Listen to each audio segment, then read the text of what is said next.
अमरनाथ यात्रा का इतिहास। महर्षि भृगु पवित्र अमरनाथ गुफा के दर्शन करने वाले पहले व्यक्ति थे। मान्यता है कि जब एक बार कश्मीर घाटी पानी में डूब गई थी तो महर्षि कश्यप ने नदियों और नालों के माध्यम से पानी को बाहर निकाला था। उन दिनों ऋषि भृगु हिमालय की यात्रा पर उसी रास्ते से आए थे और तपस्या के लिए एकांतवास की खोज में थे। तभी उन्हें बाबा अमरनाथ की पवित्र गुफा के दर्शन हुए। तब से लाखों भक्त श्रावण महीने में इस पवित्र गुफा के दर्शन करने लगे। पुराणों में पवित्र अमरनाथ गुफा के अस्तित्व का उल्लेख किया गया है। इसके साथ ही इतिहासकार कल्हण ने भी अपनी पुस्तक राजतरंगिणी में अमरनाथ गुफा का जिक्र किया है। एक कहानी यह भी प्रचलित है कि साल 1850 में बूटा मलिक नाम के एक चरवाहे ने अमरनाथ गुफा की फिर से खोज की थी। कहा जाता है कि एक साधु ने बूटा मलिक को कोयला से भरा थैला दिया। घर पहुंचने पर जब उसने उस थैले को खोला तो थैला सोने के सिक्कों से भरा हुआ था। इससे वह बहुत खुश हुआ और साधु को धन्यवाद देने के लिए वह घर से बाहर निकला, लेकिन साधु वहां से गायब हो गए थे। इस चरवाहे ने वहां पर पवित्र गुफा और बर्फ से बने शिवलिंग को देखा। इसके बाद उसने इस खोज के बारे में ग्रामीणों को बताया। तभी से यह तीर्थ यात्रा का एक पवित्र स्थल बन गया। स्वामी विवेकानंद ने किए थे पवित्र गुफा के दर्शन।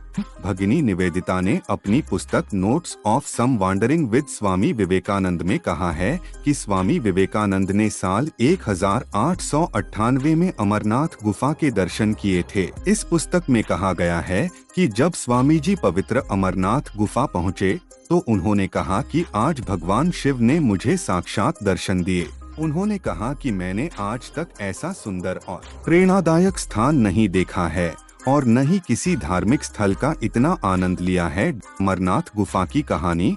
लोक कथाओं के अनुसार भगवान शिव साक्षात अमरनाथ गुफा में विराजमान रहते हैं।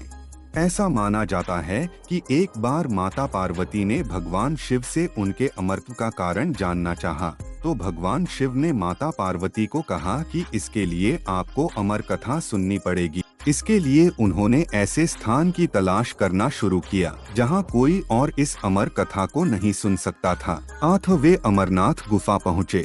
भगवान शिव ने जब माता पार्वती को अमर कथा सुनाने के लिए अमरनाथ गुफा की ओर प्रस्थान किया तो रास्ते में सबसे पहले उन्होंने पहलगाम में अपने नंदी बैल का परित्याग किया। इसके बाद चंदनवाड़ी में भगवान शिव ने अपनी जटाओं से चंद्रमा को मुक्त किया। शेषनाग नामक झील के तट पर उन्होंने अपने गले से सर्पों को भी मुक्त कर दिया। उन्होंने अपने पुत्र गणेश को महागुनस पर्वत पर छोड़ने का फैसला किया। फिर पंचतरणी नामक स्थान पर पहुंचकर भगवान शिव ने पंच तत्वों यानी पृथ्वी, जल, वायु, अग्नि और आकाश का भी त्याग कर दिया। इन सब को पीछे छोड़कर भगवान शिव ने माता पार्वती के साथ अमरनाथ गुफा में प्रवेश किया। इसके बाद भगवान शिव ने कालाग्नि बनाई और गुफा के आसपास मौजूद हर जीवित प्राणी को नष्ट करने के लिए उसे आग फैलाने का आदेश दिया, ताकि माता पार्वती को छोड़कर कोई भी अमर कथा न सुन सके। फिर भगवान शिव माता पार्वती को अमरत्व का रहस्य बताने लगे, लेकिन अचानक कबूतरों का एक जोड़ा वहां पर पहुंचा और उन्होंने अमरत्व के रहस्य को सुन लिया। इसके साथ ही कबूतरों का यह जोड़ा अमरत्व को प्राप्त हो गया।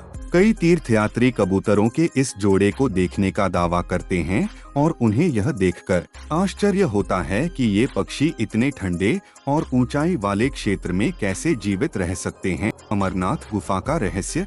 अमरनाथ की पवित्र गुफा गर्मी के कुछ दिनों को छोड़कर साल के अधिकांश समय बर्फ से ढकी रहती है। दिलचस्प बात यह है कि इस पवित्र गुफा में प्रत्येक वर्ष बर्फ का शिवलिंग प्राकृतिक रूप से बनता है। कहा जाता है कि इस गुफा की छत की एक दरार से पानी की बूंदें टपकती हैं, जिससे बर्फ का शिवलिंग बनता है। क्योंकि ठंड की वजह से पानी जम जाता है और बर्फ शिवलिंग का आकार ले लेता है। इस शिवलिंग के बगल में दो छोटे और आकर्षक बर्फ के शिवलिंग भी बनते हैं, जिन्हें माता पार्वती और भगवान गणेश का प्रतीक माना जाता है। यह दुनिया का एकमात्र ऐसा शिवलिंग है जो चंद्रमा की रोशनी के चक्र के साथ बढ़ता और घटता है। यह शिवलिंग श्रावण शुक्ल पक्ष की पूर्णिमा को पूरे आकार में रहता है और अमावस्या तक इसका आकार घटने लगता है। ऐसा प्रत्येक साल होता है। इसी बर्फ के शिवलिंग के दर्शन के लिए हर साल लाखों की संख्या में श्रद्धालु अमरनाथ की पवित्र गुफा की यात्रा करते हैं। अमरनाथ यात्रा का महत्व। अमरनाथ गुफा हिंदुओं का पवित्र तीर्थस्थल है जो हिमालय की पर्वत श्रृंखलाओं के बीच स्थित है। प्राचीन काल में इस गुफा को अमरेश्वर कहा जाता था। बर्फ से शिवलिंग बनने के चलते इसे बाबा बर्फानी भी कहा जाता है। मान्यता यह है कि जो भी श्रद्धालु सच्चे मन से इस पवित्र गुफा में बने शिवलिंग का दर्शन करता है उसे मोक्ष की प्राप्ति हो जाती है। पुराणों के अनुसार काशी में लिंग दर्शन और पूजन से 10 गुना, प्रयाग से 100 गुना और नैमिषारण्य तीर्थ से 1000 गुना अधिक पुण्य बाबा अमरनाथ के दर्शन करने से मिलता है।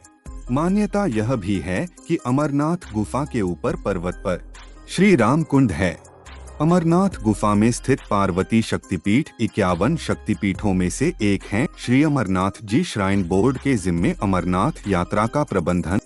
प्रारंभ में अमरनाथ यात्रा का प्रबंधन का जिम्मा बूटा मलिक के वंशज और दशनामी अखाड़े के पंडित और पुरोहित सभा के हाथों में था। साल 2000 में जम्मू कश्मीर सरकार ने श्री अमरनाथ जी श्राइन बोर्ड का गठन किया और इसका अध्यक्ष राज्यपाल को बनाया गया। तब से अमरनाथ यात्रा के प्रबंधन की जिम्मेवारी श्री अमरनाथ श्राइन बोर्ड के हाथों में है। जय बाबा अमरनाथ।